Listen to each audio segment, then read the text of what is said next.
Welcome to the Unpacking Sunday podcast, where we take a deeper look at what God is speaking to you, to our church, and to the world around us. So grab a coffee, sit back, and let's unpack it together.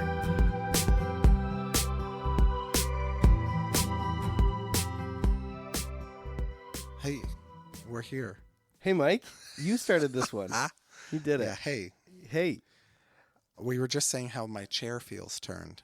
Yeah, I don't know what the... Did you turn the chair? I did not touch the chair. Yeah, I don't know. That's okay. I'm looking directly outside now. How's that feel? Is that nice? I feel like I'm outside. I think it's a great view. Yeah, I would love to open the window, but then we would hear the freeway in the recording. So yeah. You have a great view, though. I love it. I feel like sometimes I just like, I'm praying and I'm looking out the window. It's just really nice. You could call this a garden view because there's the community garden right there. That is true. Yeah, I do have a garden view. You have a garden view. I do. That's beautiful. What would they call my side? They'd make it sound nicer. View? Forest view. Yeah, I was going to say parking lot view. That's not nice. No. Forest view. Forest Yeah. They know how to sell anything. I had just like we started this recording from my phone, which is a pretty cool little thing. The technology. I know. We were able to figure it out really quick. So that was pretty fun. Usually we clap or snap and then we have an awkward silence. And then, but we just started today. It was easy. It was very easy. So it's interesting. That's technology, right? It's running away on us. It is. It does. It's a artificial blessing and a curse.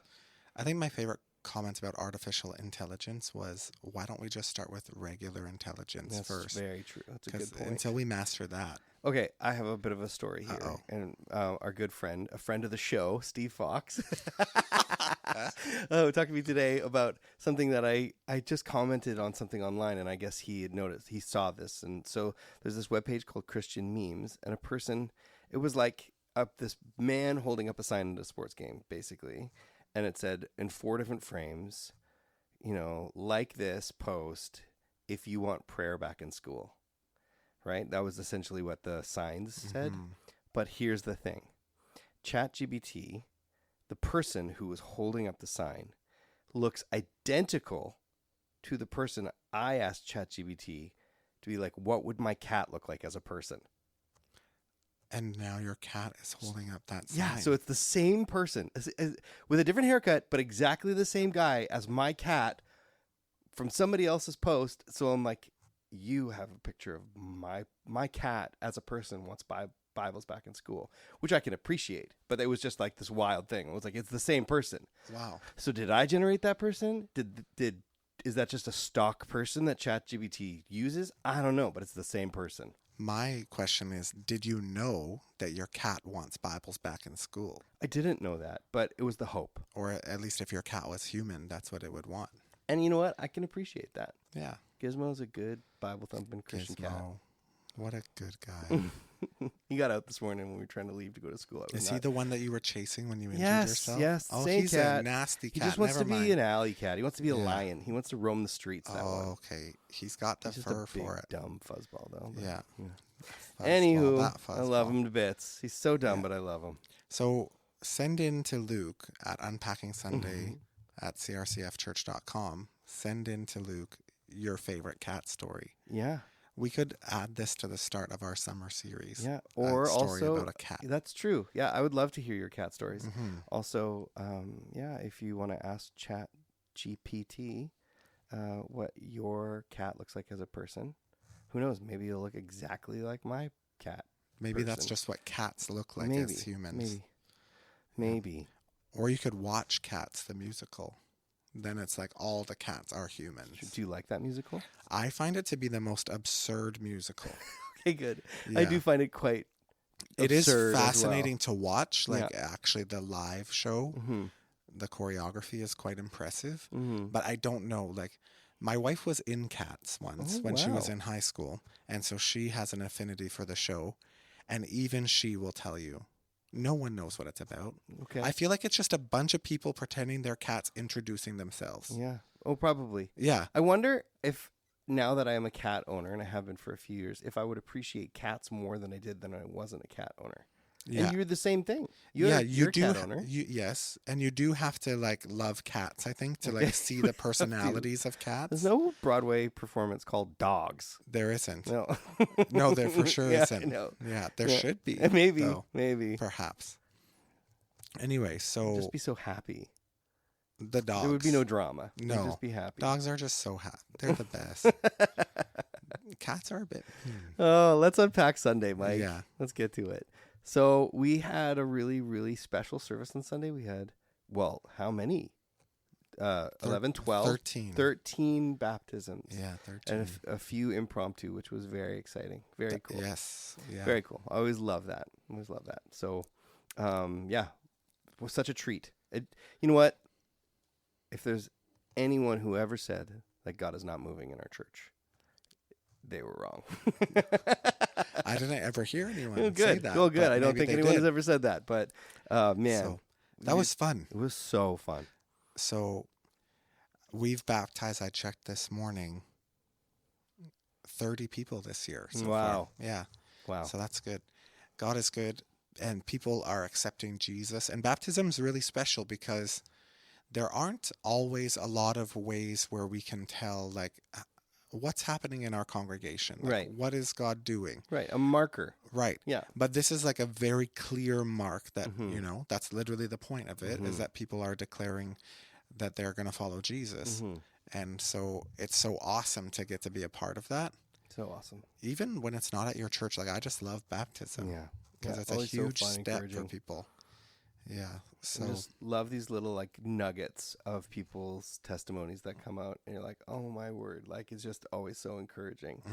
Some are like, where's this going? And then all of a sudden it's like, oh, that was beautiful. I love that. So, or I love the one guy who just threw his testimony paper on the floor. Yeah. Oh, I don't need this anymore. I'm not following it so anyway. Funny. So funny.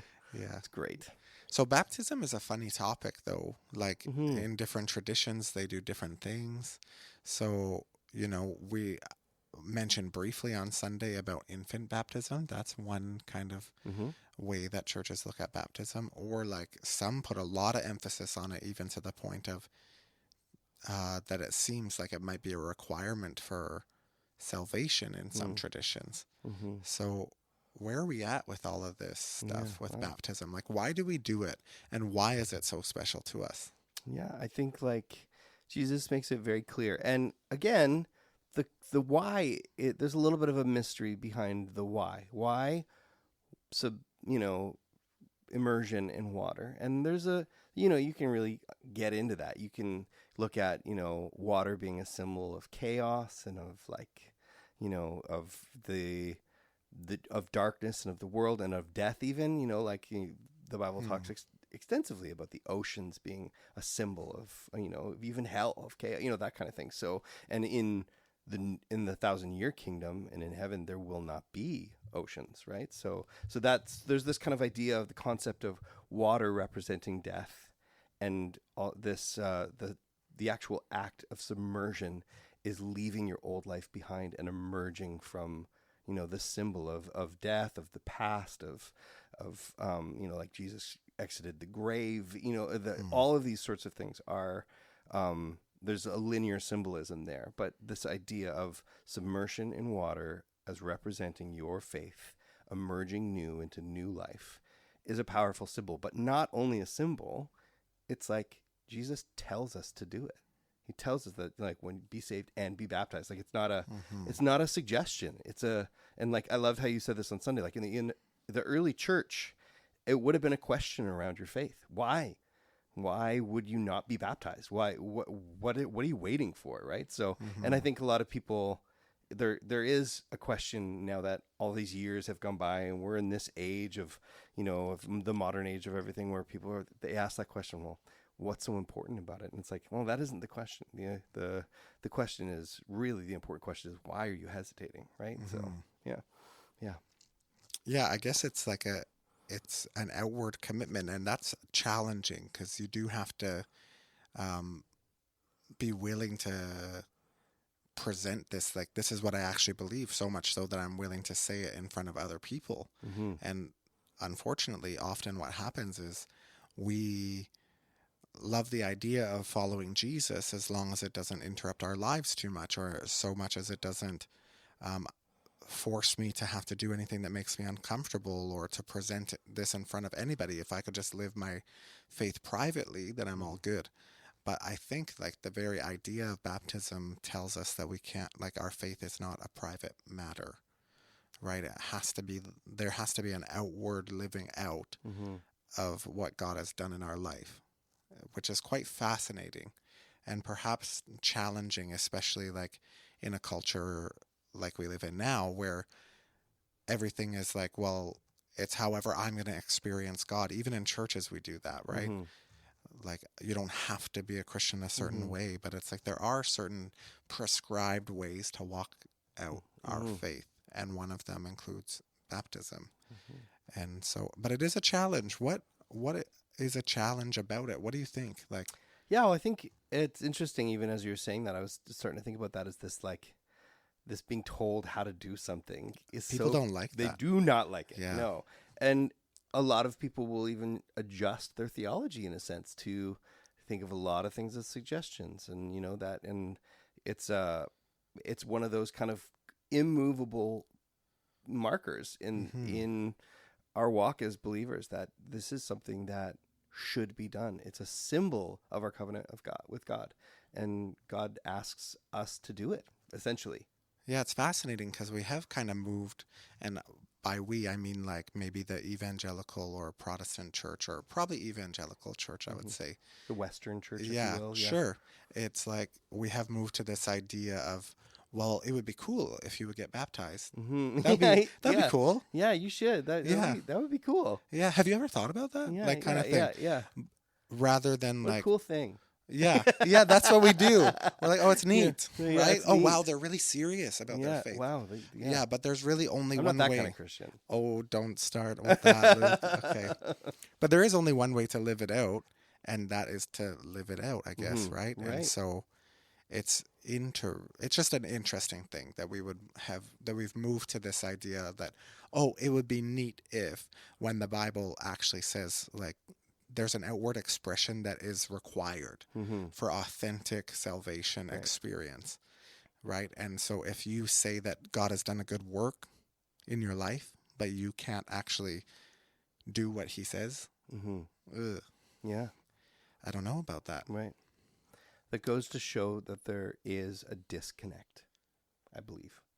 There's a disconnect in a person's walk if there is a hard-heartedness about this.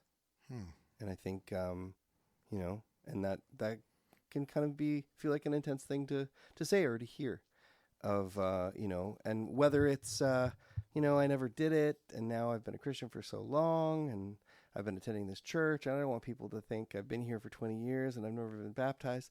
Like, even that is rooted in pride. And God asks us to humble ourselves, to take up our cross, a symbol of death and dying that we carry with us, to let the world know that our life is in him and our life is from before is over.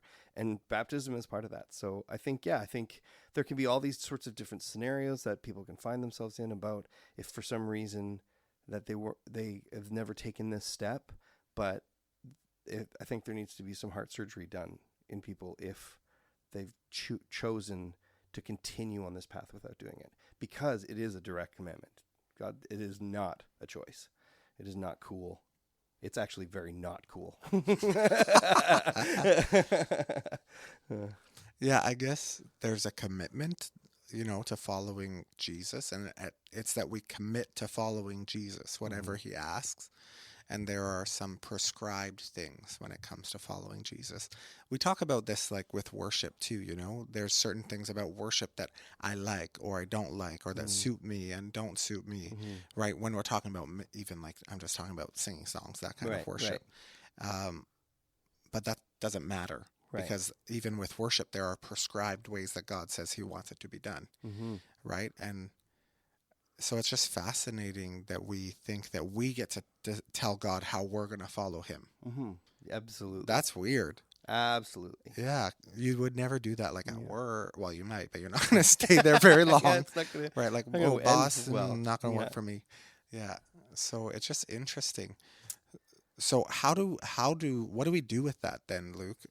So let's say I have been following the Lord for a bit, but I haven't been baptized yet. Like and now Yeah. maybe I feel a bit weird about it. Maybe I Yeah. feel a bit guilty about it. Yeah. Maybe something.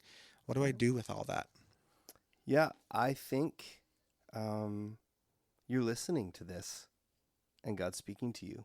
I think in that sense. And I think that maybe your priorities have been out of place, and that maybe your understanding of what baptism is and what it means is potentially out of order.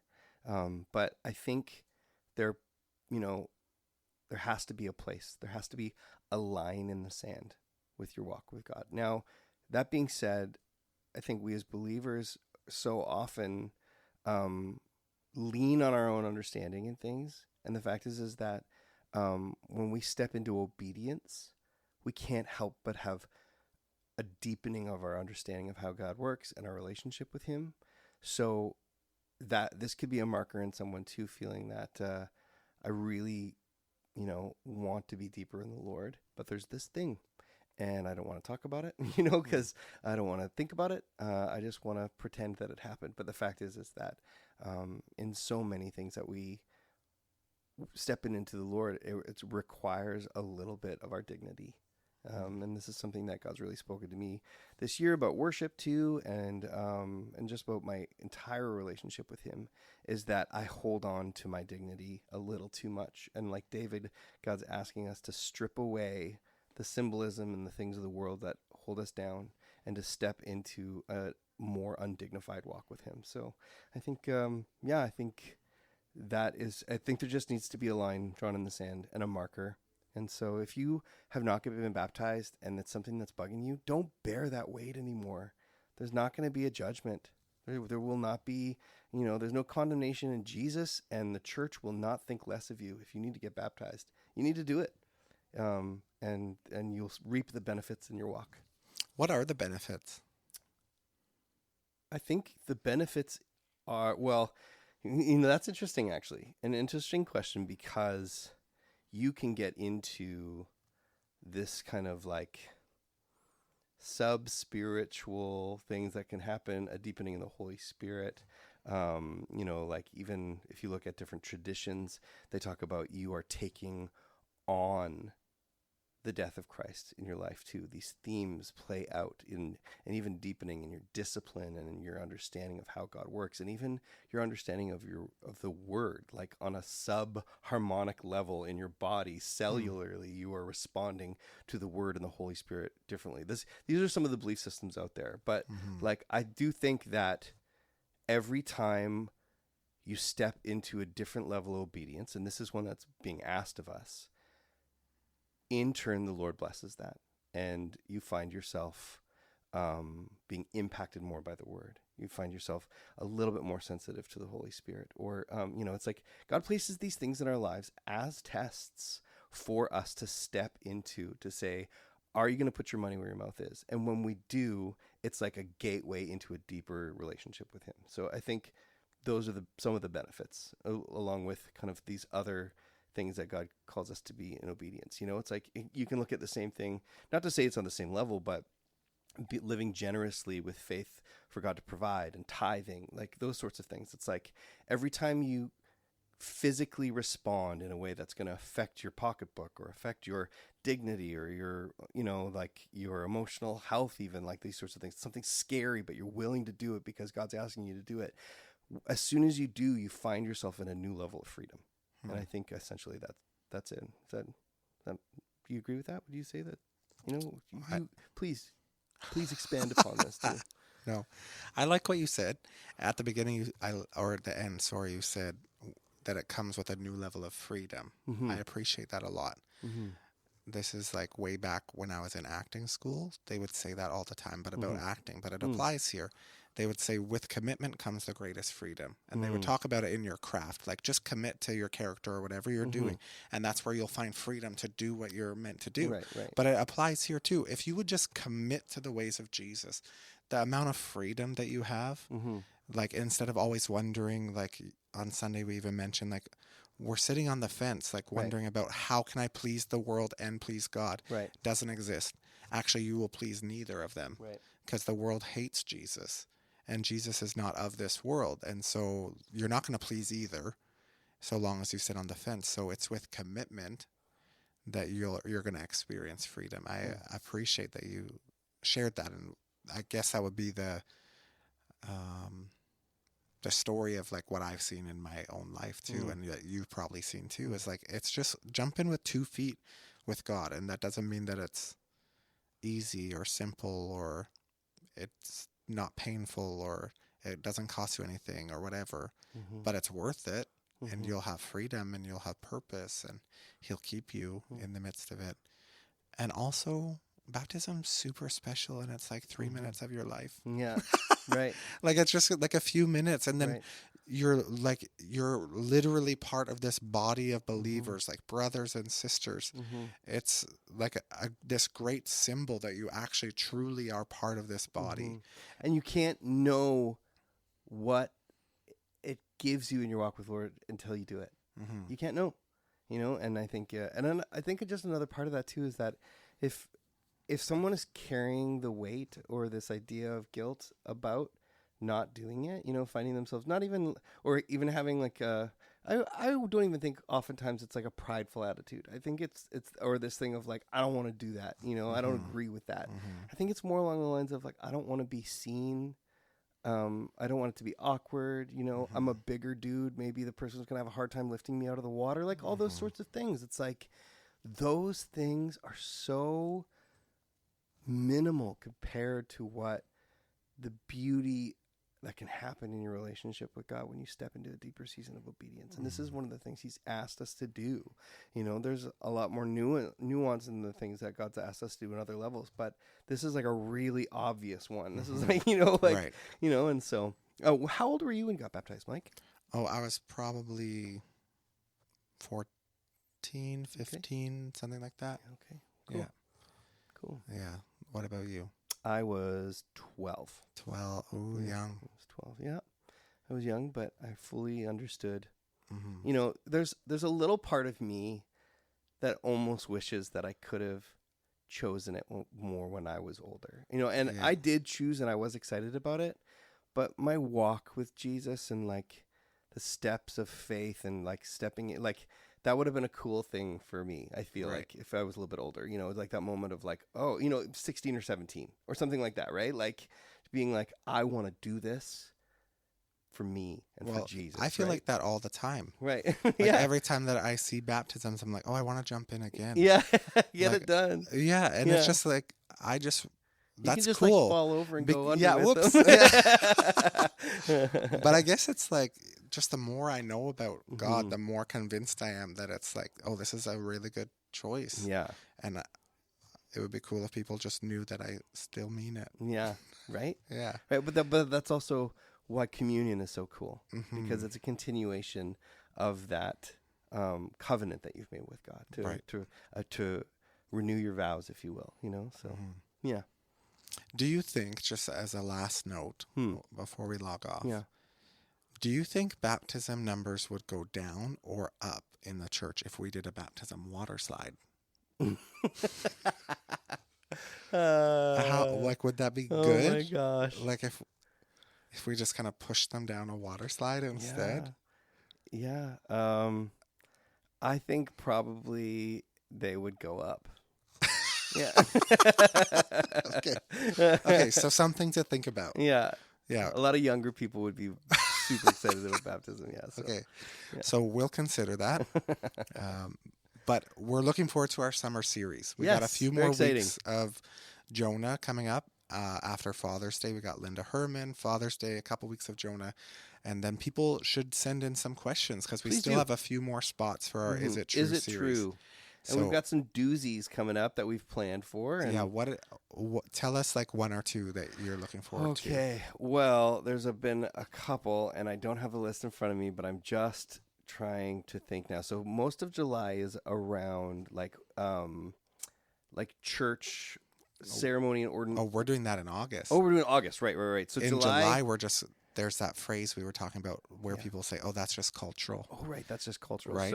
So we have a couple doozy ones in there. We have same-sex marriage is one of the weeks. Yeah, because sometimes people will say, "Well, that doesn't apply now. That was just cultural." Right, for sure. Or women in ministry. Women in ministry. Can women be pastors? A heated, hot subject. Heated. Yeah, heated. Yeah. A heaty, hot subject. Yeah. We have surrounding worship and liturgy. Is modern worship really worship? Is it even worship? Is it even worship? We're going to talk about healing in the summertime on Sunday and on the podcast. Does God heal? And what about when he doesn't? What happened? What did he do? Yeah. Maybe we'll talk about communion when we do like the sacraments and stuff, since we brought it up today. Yeah. But we do have a few spots left. So if you've got like a pressing issue, we can talk about it on the podcast or on Sunday morning. Just email. Maybe we should do an episode on the rapture, Mike. The rapture. Okay. Yeah. Sure. That'd be a good one.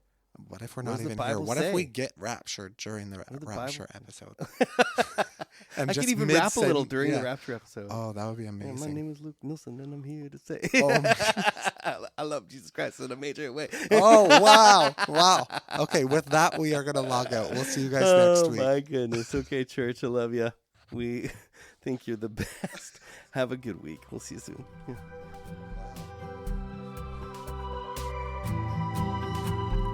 Unpacking Sunday is a podcast of Cariboo Road Christian Fellowship Church. If you're interested in more information, please check out our website at www.crcfchurch.com.